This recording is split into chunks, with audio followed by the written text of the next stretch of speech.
तलवारों पे सरवार दिए, अंगारों में जिस्म जलाया है, तब जाके कहीं हमने सर पे ये केसरी रंग सजाया है।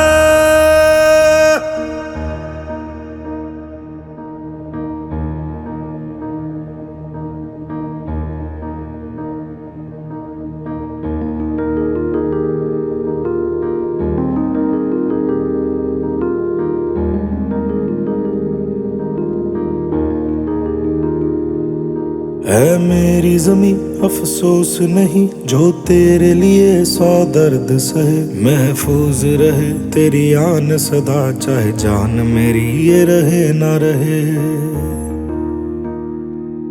हाँ मेरी ज़मीं महबूब मेरी, मेरी नस नस में तेरा इश्क बहे, फीका ना पड़े कभी रंग तेरा, जिस्मों से निकल के खून कहे।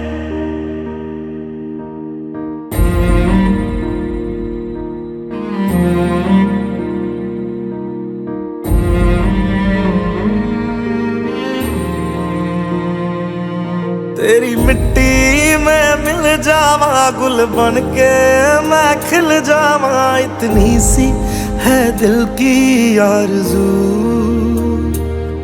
तेरी नदियों में बह जावा, तेरे खेतों में लहरावा, इतनी सी है दिल की आरज़ू।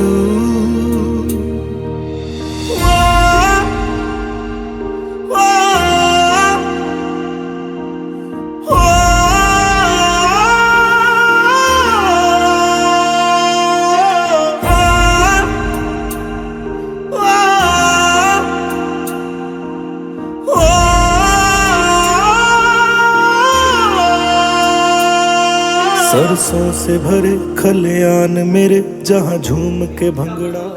FAINT फेंट का मतलब धीमे धीमे मंद आवाज।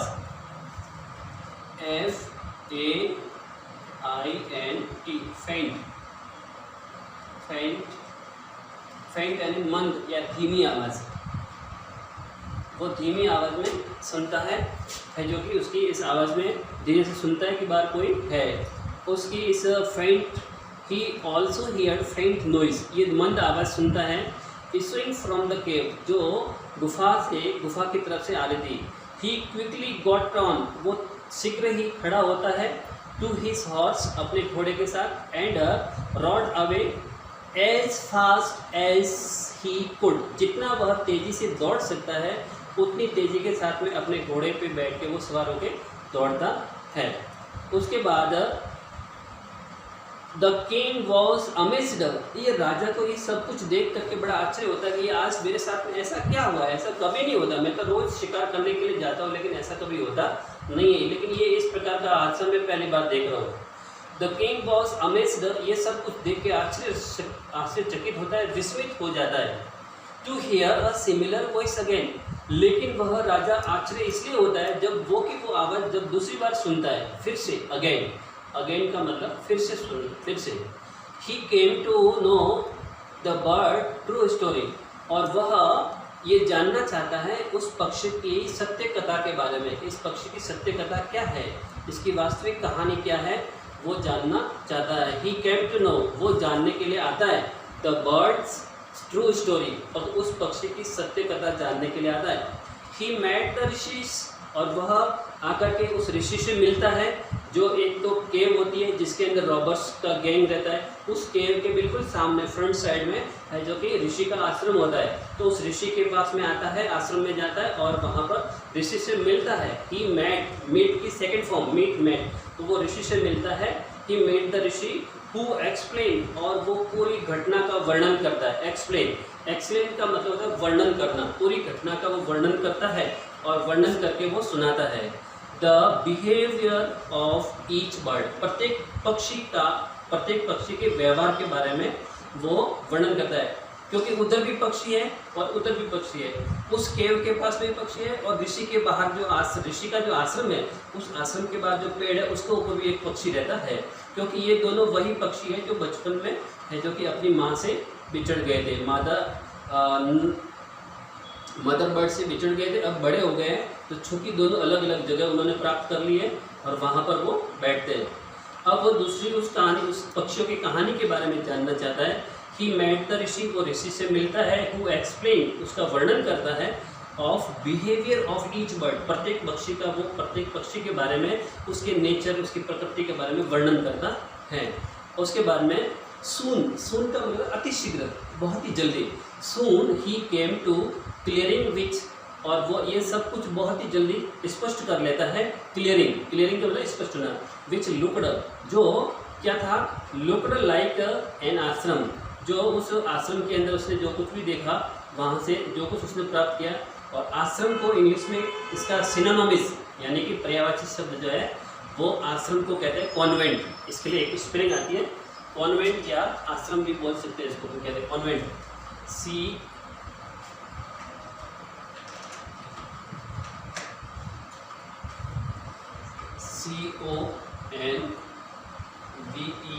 CONVENT, convent. कॉन्वेंट का मतलब होता है आश्रम।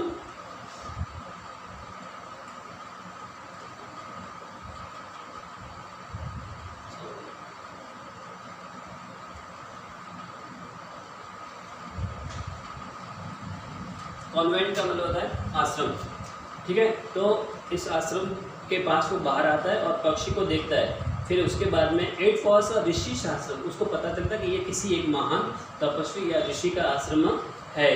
The king tied his horse, tied का मतलब तो बांधना, राजा जो है वो अपने घोड़े को बांधता है और his horse to a tree, एक पेड़ से बांधता है, और पेड़ के बांधने के बाद फिर वो अनाउंस का मतलब होता है घोषणा करना, अनाउंस का मतलब घोषणा करता है, वह एक घोषणा करता है।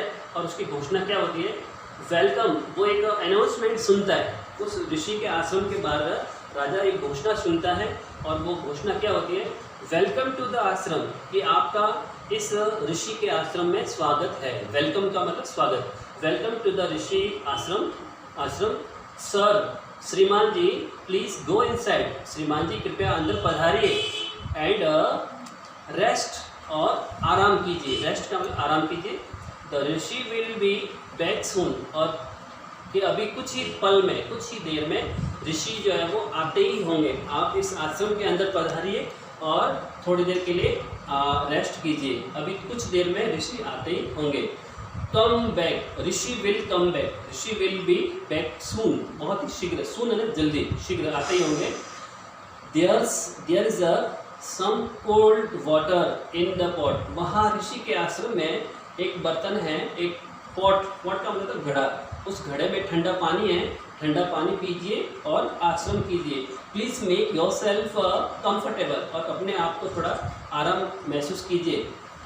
द किंग लुक्ड, राजा देखता है, अप यानी ऊपर, और अप का ऑपोजिट होता है डाउन, जो कि राजा ऊपर की तरफ देखता है, लुक्ड अप, एंड शाह, ऊपर देख करके कहता है, शाह यानी देखना, सी का सेकंड फॉर्म में होता है शाह, तो शाह यानी देखता है, वो क्या देखता है, अ बिग ब्राउन बर्ड, एक बहुत बड़ा भूरे रंग का, ब्राउन का मतलब है भूरा कलर। देयर आर 7 कलर्स, जहाँ 7 कलर होते हैं, उन 7 कलर में से one of them colour name is brown, brown एक कलर होता है, उस भूरे कलर के पक्षी को वो देखता है। और brown bird in the tree, उस पेड़ के ऊपर एक बहुत ही बड़ा विशालकाय भूरे रंग का पक्षी बैठा हुआ है। He was amazed, और उसको देख के बड़ा आश्चर्य होता है, क्योंकि उसने ऐसा पक्षी पहले कभी देखा नहीं, और उसको देख के बड़ा आश्चर्य होता है। कि पक्षी, आश्चर्य इसलिए होता है कि पक्षी भी कभी इस प्रकार के मनुष्य की भाषा में बात कर सकता है क्या। This one looks like the for other bird, लेकिन ये पक्षी जो है वो दूसरे पक्षी से थोड़ा उनकी समान ही दिख रहा था, अलग था। Bird, other bird outside the cave, ये वही पक्षी था, उसके जैसा ही पक्षी था जैसा कि उस गुफा के बाहर दिखाई दे रहा था। He said to himself loudly, वो अपने आप से जोर से कहता है, क्या कहता है, You are right, आप सही कहते हो, You are right sir, आप श्रीमान जी आप सही है। Answered the bird, उस पक्षी जो है अपना उत्तर देता है, और उत्तर में कहता है कि श्रीमान जी आपका कथन सत्य है। ही इज़ माई ब्रदर, वह मेरा भाई है। जो उस केव, उस पास में जो इन फ्रंट साइड में जो केव है, उस केव के बाहर जो पक्षी बैठा है वो मेरा भाई है। हम दोनों भाई थे और एक भयंकर तूफान के अंदर हम बिछड़ गए थे, ठीक है ना। एक तो उस रॉबर्स गैंग, जो डाकुओं का जो गिरोह है, उस गिरोह के वहाँ पर बैठा, और मैं हूँ जो इस ऋषि के आश्रम के बाहर बैठा। हम दोनों भाई थे, लेकिन कभी बहुत समय पहले बिछड़ गए थे। He know talk all the way do.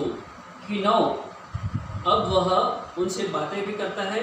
He know now talk as they do, जैसा वो कहता है वैसा करने को कहता है। He doesn't talk to me anymore, वो और कुछ आगे बोलना नहीं चाहता है। जस्ट देन, कुछ देर बाद में, जस्ट देन ही ऋषि एंटर्ड द आश्रम, और थोड़ी देर के बाद में ऋषि का एंटर हो जाता है, प्रवेश होता है आश्रम के अंदर। थैंक्स।